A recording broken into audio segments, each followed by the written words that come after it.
안녕하세요. 마인드스텝 민혁입니다. 반갑습니다. 오늘은 인생을 절대 실패하지 않을 수 있는 3차원적 관점이라는 이야기를 담았습니다. 좀 생소하시죠? 제가 20년 이상 마음을 공부하면서 알게 된 책에도 없는 내용입니다. 단 어려운 내용이 아닌 자신을 파악하는데 정말 중요한 인생의 초능력과도 같은 이야기라고 생각해 주셨으면 좋겠습니다. 참고로 조심스럽지만 지능이 좀 낮은 분들은 이해가 잘 안 되실 수도 있습니다. 그런데 만약 이해가 되신다면 오늘 이 영상 하나만으로 여러분들의 인생을 충분히 반전시킬 수가 있습니다. 그럼 저를 믿고 이 영상에 집중해 주세요. 우연하게 읽어본 도덕경 33절에 이런 말이 나옵니다. 남을 아는 자는 지혜롭고 스스로를 아는 자는 명철하다. 대부분 스스로를 잘 모르기 때문에 남을 잘 알지 못해 지혜로울 수 없다고 생각합니다. 그러면서 일이 잘 안 풀린다며 어리석게 사는 바보 같은 사람들이 제 주변에 많고 실패에 대한 두려움에 사로잡혀 무기력함을 안고 사는 사람들이 정말 많이 있다고 생각합니다. 아마 여러분들도 해당이 되는 말들이겠죠. 저는 누구나 자신의 본질을 잘 모른 채 살아가고 있다고 생각합니다. 제가 오늘 설명드리는 이 이야기로 여러분들의 인생을 충분히 변화시키시기 바랍니다. 오늘 중요한 3차원적 관점의 표를 가지고 왔습니다. 자, 보시면은 이것만 봐서는 잘 모르시겠죠? 설명드릴게요. 나의 몸이 여기 있고 몸보다 마음이 앞에 있습니다. 여기서부터 1차원적 관점에 대한 이야기입니다. 여러분 혹시 너 왜 이렇게 마음이 앞섰냐 라는 말 어디서 들어보신 적 있으신가요? 마음이 앞섰다. 여기 보면 몸보다 마음이 앞에 있죠. 마음이 앞서게 되면은 제일 먼저 발생되는 게 있습니다. 바로 실수를 많이 하게 됩니다. 왜냐하면은 마음만 앞섰기 때문에 그렇습니다. 마음이 앞섰기 때문에 사람은 실수를 하게 되어 있습니다. 이유는 아주 간단합니다. 마음 뒤에 몸이 있기 때문에 실질적인 행동에서 비롯한 변화를 이룰 수 없게 되니까 그렇습니다. 이해가 되시나요? 여기 보이는 몸이라는 것은 성질 자체가 상당히 게으릅니다. 알고 계셨죠? 인간은 누구나 다 그렇습니다. 이렇게 몸은 아주 무겁죠. 아침에 알람을 끄는 것은 바로 몸에 달려있는 손입니다.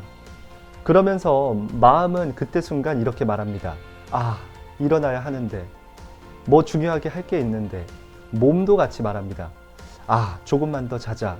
게으름을 피우죠. 거의 대부분이 그렇겠죠. 저도 가끔 그럴 때가 있거든요. 의지가 몸보다 강하다면 절대 그렇지 않겠지만 대부분 자신의 의지가 몸에 지배당하고 있다는 사실을 잘 알지 못합니다. 인간은 그 사실을 전혀 모른 채 살아갑니다. 스스로를 잘 알려고 하질 않기 때문이죠. 그러나 손쉽게 몸과 타협할 수 있습니다. 제일 먼저 나에게 오해하지 않으려면 몸의 성질을 인정해야 합니다. 몸은 쉬는 것, 가만히 있는 것을 좋아합니다. 이렇게 설명드리니까 이해가 되시죠?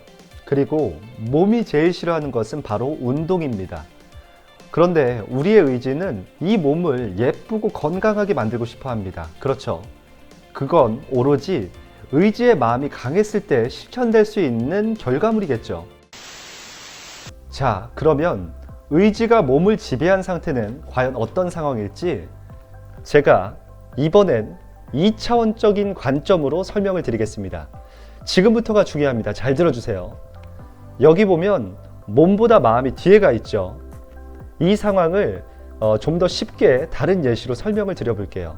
컴퓨터 RPG 게임을 하는데 모니터 안에 있는 캐릭터를 나의 몸이라고 가정해 볼게요. 그리고 모니터 화면 밖에 있는 컨트롤자를 나의 의지, 마음이라고 정했을 때 마음이 마우스로 클릭하는 곳을 캐릭터가 따라갑니다. 그리고 마우스로 내리는 지시값을 몸이 바로바로 처리하게 되죠. 이렇게 나의 의지, 마음이 몸을 활용하는 상태가 되는 겁니다.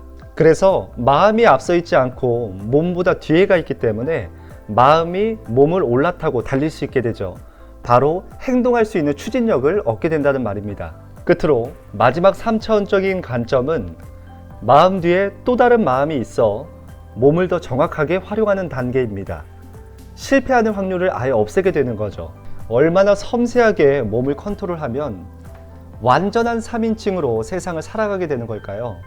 저는 그렇게 마음 공부를 20년 이상 하면서 이 3차원적인 경지에 도달했습니다. 물론 어렵게 들리시겠지만 사실입니다. 그런 덕에 저는 아무런 도움 없이 아무런 인맥 없이 현명하게 세상을 바라보며 살아오다 보니 누구보다 빠르게 부를 이루었습니다. 혹시 여러분들은 몇 차원의 사람들이세요? 대부분 마음이 앞서 실수하는 1차원에 해당되는 사람들이시겠죠? 그런데 저도 시행착오는 있었지만 그것이 실수, 실패가 되지는 않았습니다. 이렇게 마음으로 실패를 전부 다 비껴갔어요. 그래서 저에게는 실패는 성공의 어머니가 아닙니다. 실패하는 사람은 안타깝게도 이미 다 정해져 있습니다. 이유는 충분히 저처럼 다 비껴갈 수 있으니까요. 대부분 생각이 참 많습니다. 몸은 가만히 있으면서 생각만으로 일을 하고 자신이 만든 고민에 빠져서 상실감을 갖게 되는 사람들이 제 주변에 은근히 많습니다. 만약 마음이 몸보다 뒤에 있었다면 그런 부정적인 생각에 사로잡혀 있기보다 행동하기 바빴을 텐데 말이죠. 그런 안 되는 생각을 할 시간에 되는 생각을 먼저 행동으로 경험했다면 어리석은 공황 상태를 맞이하지 않았을 겁니다. 그것이 바로 고민이라는 자발적 공황 상태를 말합니다. 그리고 몸은 위험을 감지하게 되면 생존 본능이라는 것을 발휘하게 됩니다. 지혜로운 사람들은 이 생존 본능을 가지고 자신의 임기응변을 활용해서 위급한 상황을 현명하게 피해가거든요. 그래서 지혜롭게 꼼수를 쓰게 되는 상황을 제가 앞서 설명드렸던 3차원적인 관점의 방식들을 잘 습관들이고 훈련한다면 그 안 되는 것들의 다양한 확률까지도 이루어지게 하는 잠재력으로 여러분들의 인생을 분명히 지켜줄 겁니다. 이렇게 자신의 몸을 잘 활용하는 지혜로운 여러분들이 되시기 바랍니다. 지금까지 마인디스트 민혁이었습니다. 감사합니다.